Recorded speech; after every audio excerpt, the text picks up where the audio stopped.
Feeling overwhelmed by the challenges of being a single parent? You are not alone. Welcome to Single Parent Reset. I'm Orla, a life coach for single parents, and this podcast is for single parents to feel seen, connected, heard, and supported. If you're a new listener, welcome to the podcast, and if you're a regular listener, welcome back. I really hope that your week is going well for you. For me, as I record, it is the afternoon after I've just been at the most amazing event.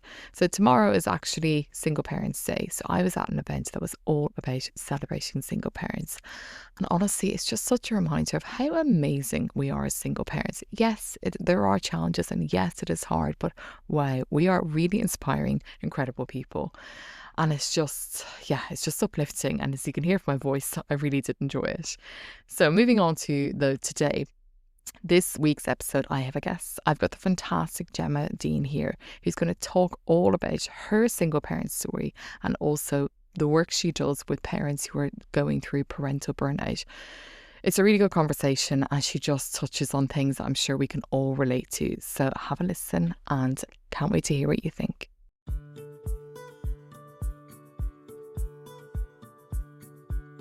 Gemma, welcome to Single Parent Reset. It is so good to have you here today. Thank you so much for coming along.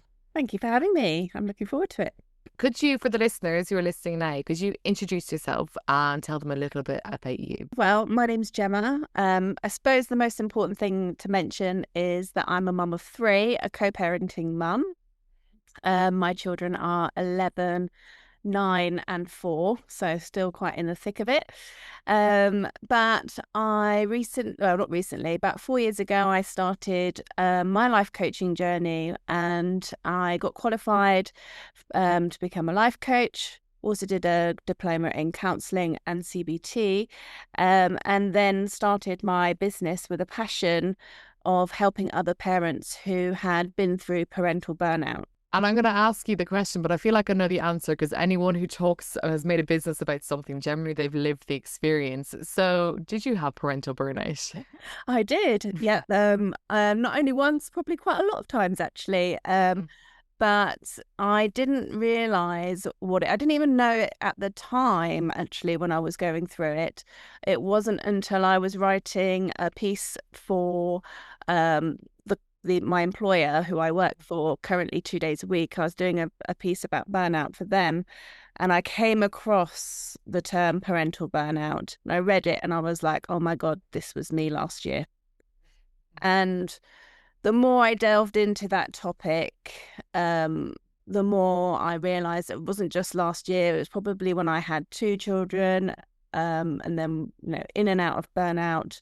Yeah, so the reason why I became a life coach was actually I went through a separation nearly 5 years ago, when my youngest was just 6 months. So my last child, he was only 6 months, and it was one of the hardest times of my life. It wasn't my last maternity, what I wanted it to be like. I had all these plans and how I was really going to enjoy this last one. I was not expecting it, and I had a breakdown and was sort of just coexisting, surviving, bringing up 3 children for a little bit on my own while we're trying to sort out a sort of co-parenting plan. Yeah. And in those tough months, I needed support. So I looked for a counsellor, and I came across a life coach, which I'd never heard of life coaching before. But I kind of read this woman's profile, and some of the stuff that she talked about resonated with me. So I booked a call, and actually I worked with her for the next 18 months until I got to a place where I felt strong to be on my own. And I've always been a people person, because the job that I do, I work in a hotel, worked in hospitality 25 years, 5-star service. So kind of always been looking after guests, staff. And I think one of my strengths is being able to connect with people. So I knew that when I used her as a life coach, I really could see not only the benefits that of helping people, but the skill set that she had, I think that sort of mirrored what I had. So Yeah. I really wanted to firstly help people, help other parents in particular.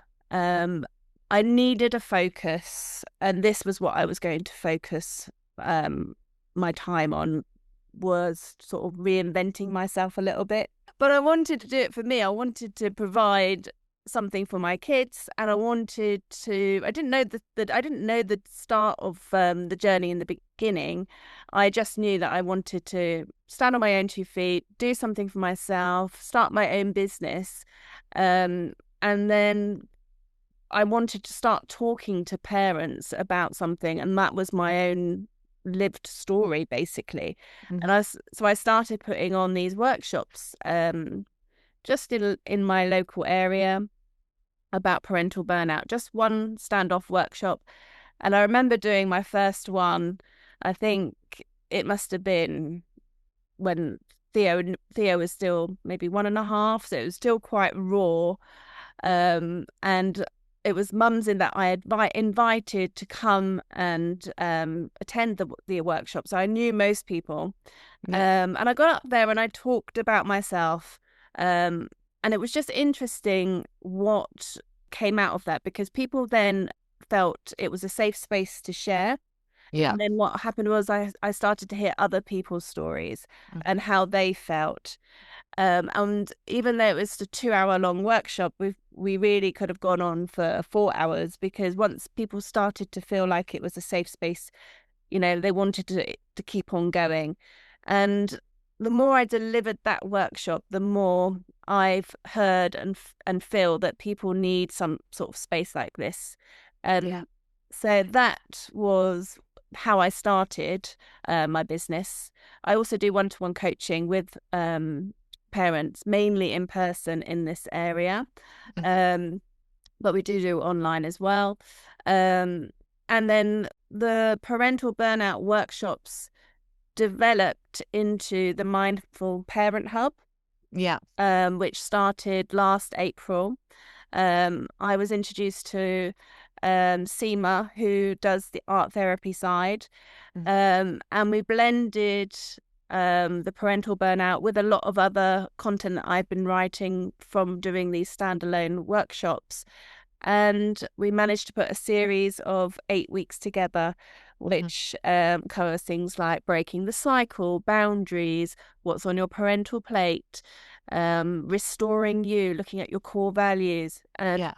all of this work, which was most of it I had done through with using my life coach, sharing that knowledge and putting it out there and letting other mums know that this is okay to feel like this, and this is Mhm. and here are some tools, and this is it might not work, but this is, try this. And they find their own little community within our sessions, and every week they come back to report back what they've tried, or so that's been something that wasn't really planned that much, but just hit the ground running.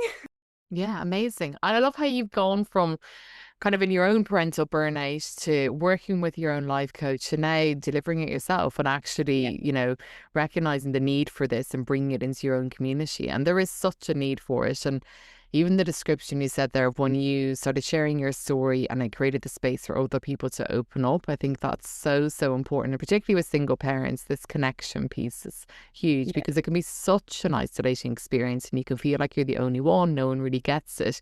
So having the opportunity for single parents to connect with others is so, so important. It's something I talk about all the time. Yeah.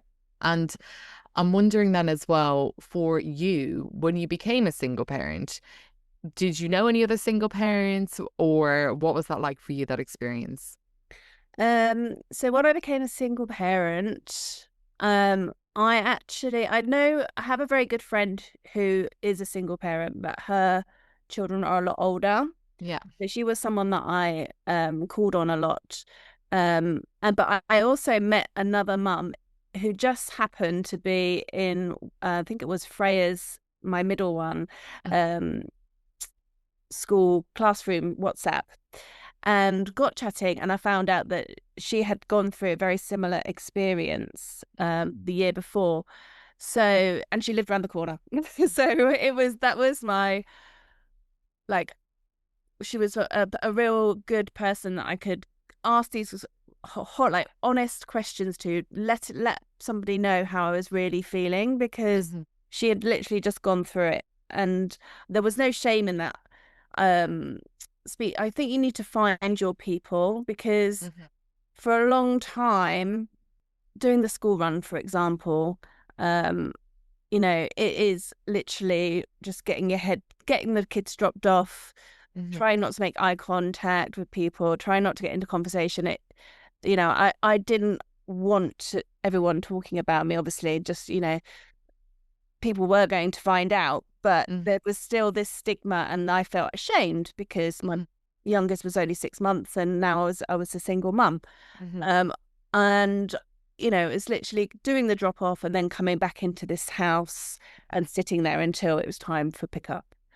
And just going through all of your thoughts. And those thoughts are, you know, worrying about the future, having those difficult conversations, what to tell the kids, answering those questions from the children 100 times and trying to deliver the same answer, but they're not satisfied. It was really a really, really tough time. We're in a much better place now because we have a co-parenting plan. The kids are settled into the routine. I'm a much happier mother, and I think the father is much happier as well. And they have the best of both worlds. They get 50% time with me and 50% time with him.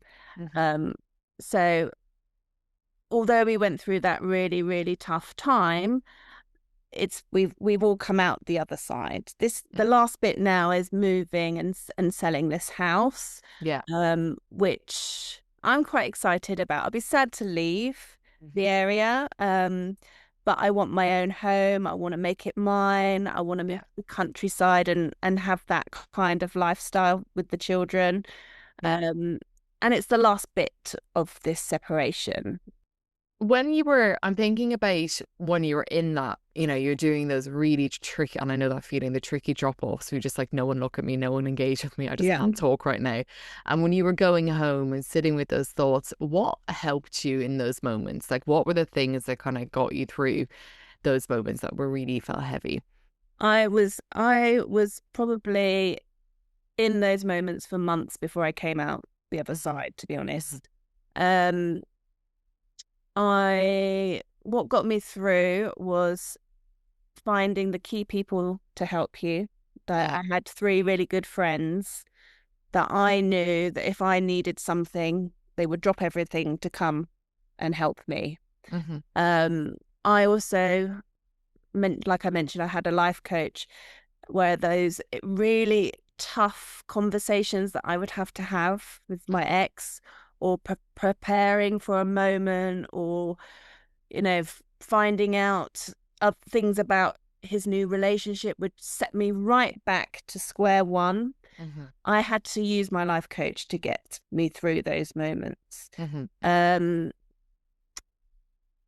Those when you're it's really hard to get yourself out of your head when you're in that sort of place. And what my life coach taught me is whatever's going round, write down those thoughts, and then try and work on a reframe.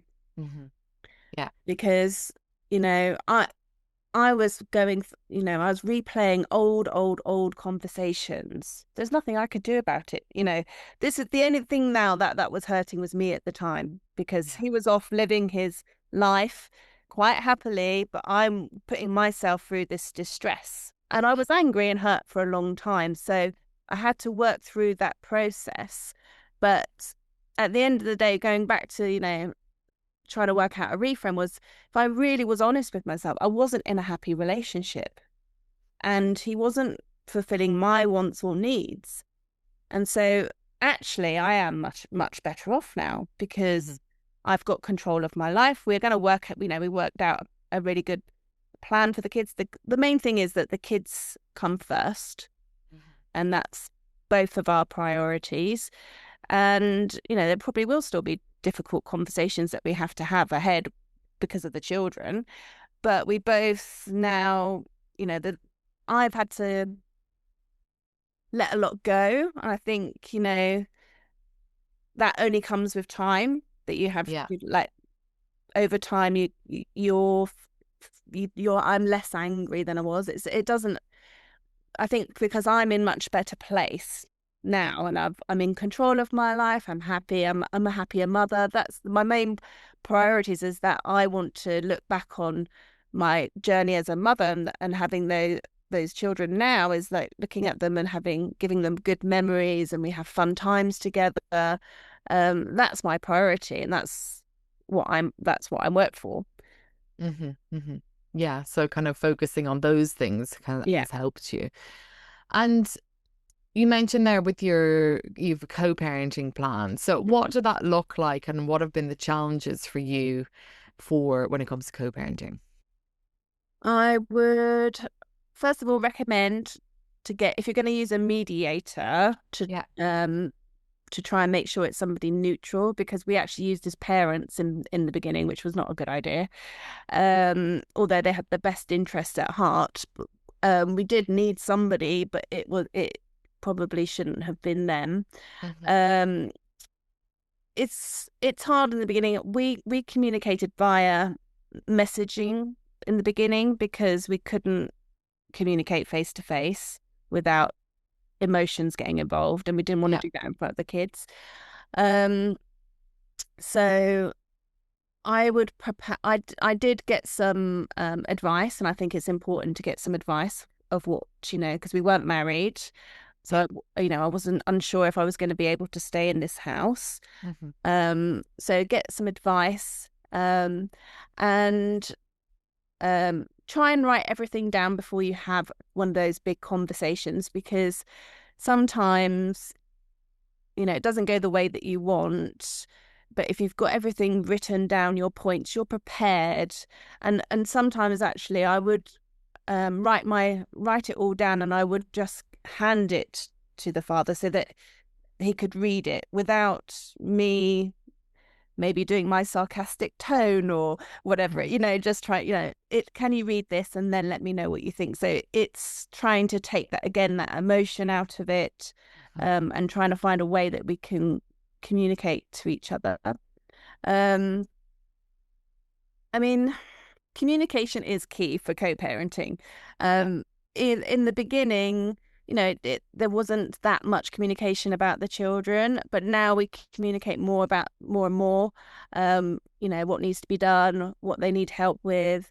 We've come a long way, and I want him to be happy, and I know that he wants me to be happy, and that's it. You know, we can parent these children together, and we can have our own lives. And you know, I think that is it. Yeah, no, it sounds like I think I agree. Communication is so key, and figuring out what communication works best for you as well. Because I think earlier on you realize, okay, we can't at the moment be talking face to face because it's going to do anyone no good. So it's really figuring out like what's going to be the best form of communication, and it will ebb and flow. It will change as your children grow, and being adaptable and flexible, but always checking back in yourself: is this working for me or not, or am I bending over backwards, you know, for the other person, or the other way around as well, and just like really checking in on that, I think is so important. Because one thing I always think about is like with co-parenting, no matter how you're co-parenting, be it parallel parenting or co-parenting or wherever it is in the middle, it's like this person, no matter what, in some way or another, if they are taking some of the responsibility for your children for however many days a week or a month it is, they're going to be in your life by default, because the most important people in your life, your children, are with them for some of the time. So, you know, finding any which way that you can find peace in your own self to be able to move forward with that, I think is really important, rather than rehashing, I still can't believe they did that to me, and all those things. And those things matter, and of course they do, but just trying to separate that out so that you can just move forward, because yeah, like I said, the person that no matter what, you cannot change the fact that they're going to be in your kid's life. So it's like finding a way to make it work for you, I think is so, so important. And then in terms of parental burnout, because I think it is such a useful term for people to hear. And I think because people do hit it without even realizing, or, actually it could be like after the fact, they're like, oh my God, that was totally me. But I think there's an extra level to it when you're parenting alone. Because it can just feel like there's no even time to be allowed to be burnout. So I'd love for you to talk through what are the signs of burnout, and actually particularly for single parents, like what are the signs as well there? Yeah.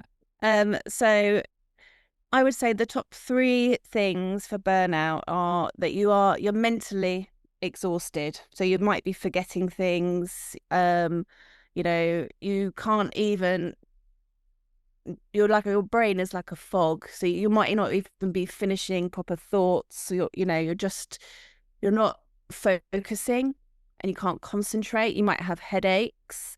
Your body is starting to shut down because you haven't had proper rest. And by rest, I mean you don't just need one good night's sleep. That's not going to fix it. Your body is telling you that you've been like running a marathon for months and it hasn't ended. And you might have back pain. You might be completely like just zonked out on the sofa, unable to, get up. It might some people actually say it's very similar to depression because you just don't have the get up and go to do stuff. Yeah. Yeah, emotionally, you're all over the place. So you can be up and down. You can't you can't really explain how you feel. And a lot of people don't actually know they are in burnout. It's really hard because I don't think there's a lot of awareness about parental burnout. Mm. And I'll give you an example, is because I was in denial for a long time, especially if I think back to when I just had two and I was working 4 days a week, and I would go to work, drop the kids off at the childminder at 7:30, go to work, come back from work, pick them up, put them to bed. Like, you're running from pillar to post. And their father was also working long hours. He was a chef, so a lot of the childcare responsibility would fall to me. But I was in denial for a long time because I just thought, this is what motherhood is like. Being tired all the time, it's just what being a mum is like. And so, I think parental burnout, that term definitely needs more awareness. So people don't recognize when they're actually in it. And so that it's important to do a little check-in with yourself. And I try and do this every day. I can do it. You can do it anywhere. I try and do it at the start of the day, but just to sort of see what I look on my agenda to see if I actually can do everything that I want to do. Because I like to have a list like most mums. We've got to be organised. But I don't want to put too much on and then, burn out. So I always have a look. What's on the today? Do I have to do this? Can I take it off? How am I feeling? Especially now, I feel like I'm definitely in the perimenopause. So my body, I'm listening to my body a lot more.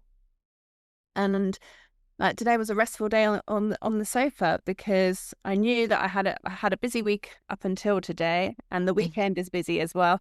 So this is my rest day. I'm giving myself that time where there's no noise. It's okay to do nothing. And as soon as 3:30 comes, it's all go again. I think it's really good to hear those things, because I think I love the point you made of, oh, well, this is just how I'm supposed to feel. I'm a mum, because I think that is like such a common narrative. It's like, oh, frazzled mum, frantic at the school gates, running into the off, all these different things. And it's like, no, you're not actually supposed to be feeling like that. You shouldn't be feeling like you forgot to drink water today, things like that, because that's a really common thing that loads of mums like, oh, I don't even have time to even drink water, which sounds ridiculous, but it's the case. It's you're just not thinking about yourself because you're so busy caring for everyone else.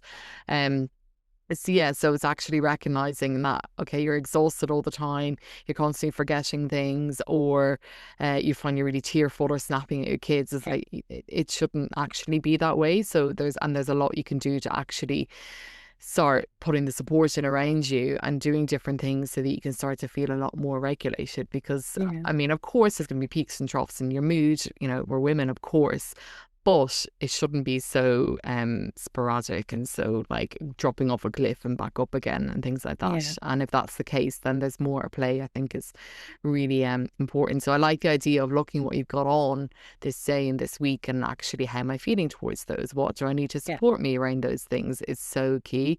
But when you're going from one thing to the next and you're in burnout, it doesn't even feel possible to even have that moment to stop and pause. So I think Yeah. that's really important.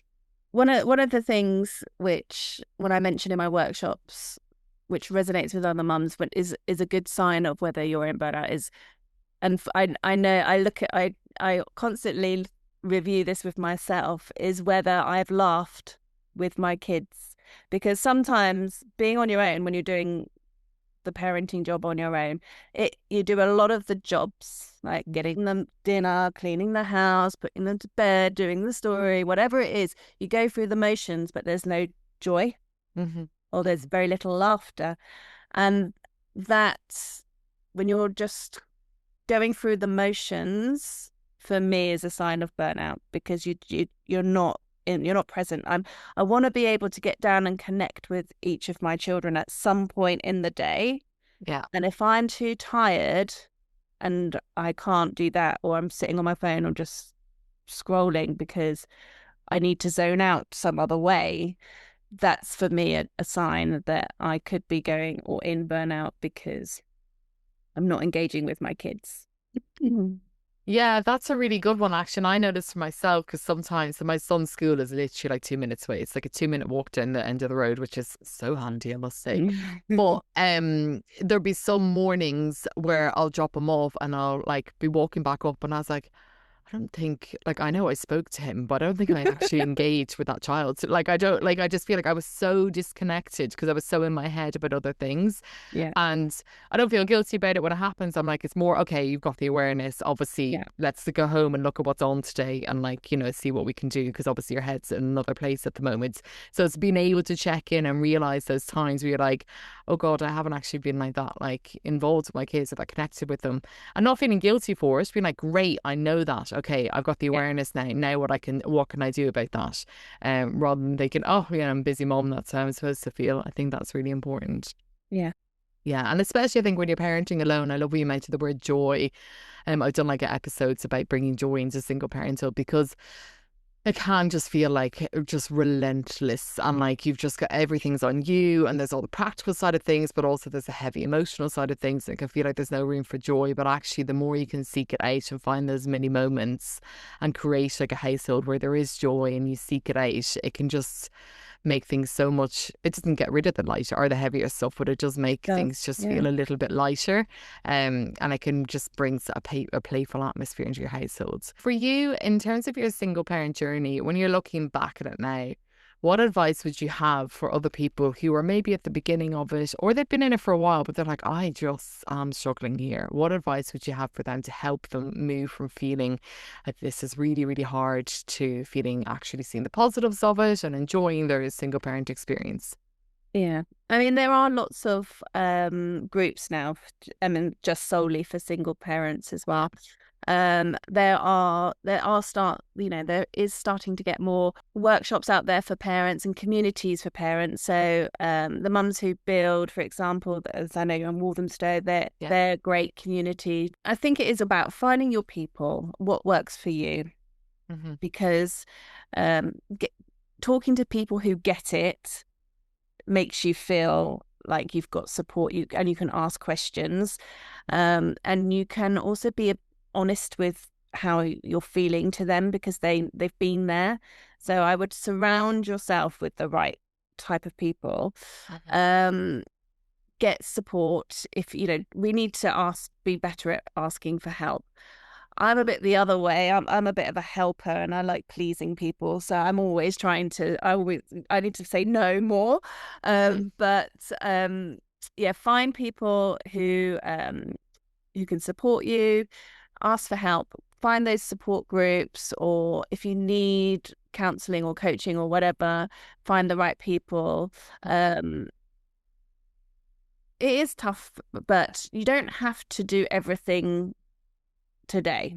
Like the housework will wait. The washing up can wait. It's a thing we have to remember that it's is our what we give ourselves. We are our world's toughest critic sometimes because we are the ones putting these jobs on the list. We can easily just take them off. We don't have to feel guilty for that. What we should, like this morning I played a game of bug bingo with the kids before school because they were just sort of moping around watching the telly. I was like, right, let's turn the telly off. Let's get down on the floor. Let's do something. Well, we've got half an hour. So it's just, I think, try and build those little connections because that helps you.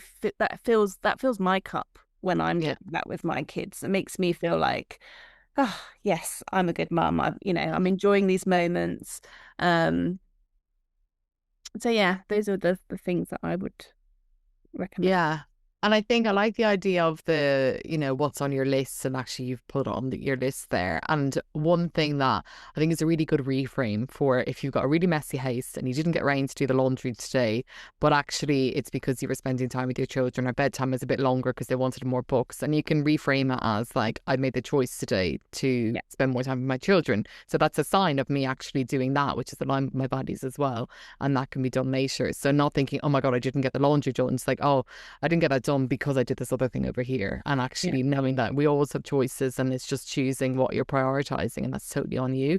And yes, okay, maybe some of the more boring stuff doesn't get done and it can stress you out because it's a cluttered house, but reminding yourself that's a sign that I'm making choices over here to do other things as well. Yeah. One thing is I used to have friends. I mean, we do still have play dates here, but I'd rather go out and have a nice coffee with a friend in a cafe rather than coming back here and having to feel like I need to tidy the house or do the washing up before they come. It sounds stupid, but you walk into some people's homes and it's so beautifully laid out. And I was like, I don't have the time. I've got 3 kids. I'm on my own. Like it's not dirty. It's just that I'm not gonna prepare to make my house look like a showroom. So take that off. As I mentioned, I'm moving house soon. I've actually stopped cleaning the house now because I'm thinking I'm gonna have to clean it. Once I empty it. So I was like, I'll just do the hoovering, but apart from that, I'm not gonna do anything else because there's no point. Yeah, no, that's so true. That is very true. And actually, I'm just thinking as well, for you, because you co-parent 50-50, which I'm also the same, I do 50-50 co-parenting. How do you find the time when you don't have your children? I work 2 days a week, as I mentioned. I started my own business, so you will find me either going out for a nice lunch or walk with a friend on the days that I don't have the kids, or working on my business. That is mainly. My parents live in Dorset, so I do pop down and see them as well. But I keep myself busy because there's lots of things that need to be done when you're running a business and when you're managing a household and you have children. But I also try and make sure that on those days, like today's a rest day, so I always build in maybe 2 or 3 nice habits in a day. So I have a little break. So it might be I might go out for a walk and have a coffee with a friend in the morning, do a couple of hours work, have lunch. Might be then I hang the washing up or washing out or whatever. But then, I'm just stacking nice little habits in there for me that I know that works for me. It might be an afternoon nap. That helps me. Yeah. And things that I know that work for my body and I get the most done. How did you deal with, I guess in the early days, coming to terms with, now you're going to be co-parenting, your kids are going to be in a different household. How long was that transition for you in terms of accepting it and coming to terms with that new family dynamic? I would say probably it took me about a year and a half to come to terms with it. I was on maternity leave, and then I went back to work after 9 months, for 4 days a week. And working 4 days a week helped fill the time that I didn't have the kids. Yeah. Like, so, but again, I was I was in burnout. It wasn't until my mum was not very well that it made me, I couldn't be in Dorset. I couldn't have three kids and I couldn't work 4 days a week. So I had to reassess, and I went back to my life coach and we worked through, and she was like, okay, well, if you can afford to cut down to 2 days, can you do that? And I was like, I think I might be able to. And once I'd made that decision, oh my God, it was like a load lifted off me. I worked 2 days a week, then I had 2 days for myself. And that made me, I found time to be able to do things that I enjoyed. I had time to rest. I had time to work on my business. And then I just was such a much happier person. But I would say it does take time. It's not, it doesn't feel right that you don't, like in the beginning, that you don't have your children with you. And it's a hard void to fill. So, yeah, I agree. I think it takes time for you to come to terms with it. And especially when your children are young. So what, your child was only 6 months. Like as a mother, like if you've it just feels physically wrong that your child is not with you. I mean, he didn't go in the beginning. It was 2 nights a week, but I was still breastfeeding, so he would only go for 1 night because I wanted to continue to breastfeed. And that was fine. But it was sad because, it's a new experience, other than going to work, and you feel like it's okay for you to go to work and not see your children if they're in safe hands with their dad or wherever, but they are still in safe hands with your co-parent. It's just that you're on your own, and you've got that empty house, and you're not quite sure what to do with that time. It doesn't feel normal. So I think I had to work through a process, and like I said, when I used the life coach, I wanted to get my life coaching qualification. That was a real focus for me, because when my youngest was having his afternoon nap, he was very good. He was a good baby. He was regular on his nap. So it was like 2 hours work in the afternoon done whilst he was having a nap. And then once all the kids went to bed, it was like get another hour done in the evening. I just wanted to keep going with that momentum. And then on my days where I didn't have the kids as well, it was using that like focus to keep working towards. No, that sounds like that would have really helped, like kind of giving yourself that focus. For any single parents who are listening now, so someone who's really struggling with it and is thinking, after you describing all the symptoms of burnout, they're like, I think that's me. What is one bit of advice you'd have for them to help them? I think firstly, tell somebody, because it's very easy. We see things all the time on our phones or posters or messages, but because we are doing endless jobs, it can just be forgotten about in an instant. So we need to prioritize our well-being. We cannot care for our children if we don't look after ourselves. And we need to set that example to our kids as well. So it's okay for mummy to sit down and have her cup of tea for 10 minutes. They can wait, or, things like that. It's just that I try and make sure that I prioritize little time for me, that they can see mummy's having a rest now. She's done all of these things. Yes. So firstly, if you think you have, tell somebody, because saying it out loud to someone makes it real, and then you start that conversation, and then that person will either support you, hopefully, and might signpost you to some help, or you start that conversation with other people who might be able to point you to somebody who's been through it and experience. So I think if the more you tell someone and talk about it, you're more likely to find the right support. Yeah. And I think it's opening up to others and, taking away the shame around it of saying, I'm struggling here, I'm Yeah. finding this hard. I think it's okay to let others know. And who knows, the person you open up to might be like, oh my God, me too. Yeah, And then you exactly. can, help each other through it. Yeah. And one last question for you, which is always my favorite one to ask. What is your favorite thing about being a single parent? That I have the control to do what I like. On Mhm. my days when I've got the kids, I can plan the schedule, I can plan the joy, I can plan where we go. I'm very good at keeping, like, building the connections with that they have with their friends, and that's one of the things they're worried about moving. Mhm. So we've done a lot of work around that. Um, but yeah, I love. I'm a bit of a planner anyway, so I always do look ahead rather than looking back. But I do I think the best thing for me is just being able to make those decisions when I have the children, what we're Mm. doing.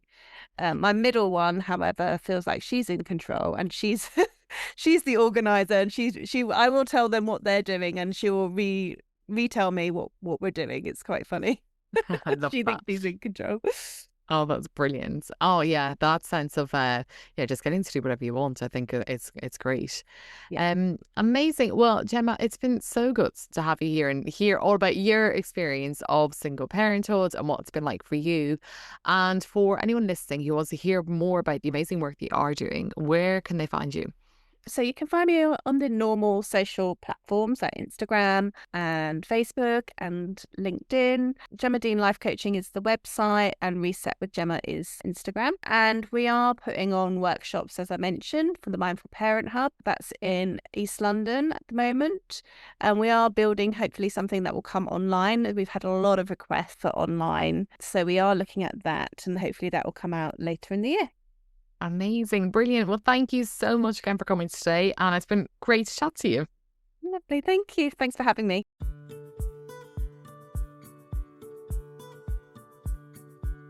And that is the fantastic Gemma. So please go check her out. I'll put all her details in the show notes.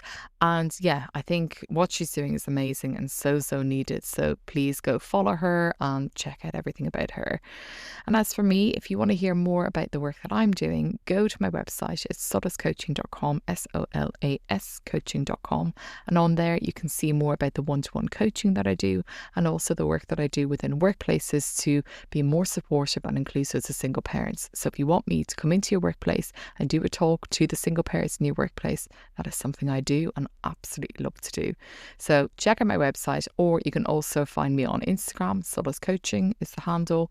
And also I'm on LinkedIn, which is Orla Dunhu is my name. So you can find me there. But all these details are in the show notes. Until next week, have a good week and look after yourselves.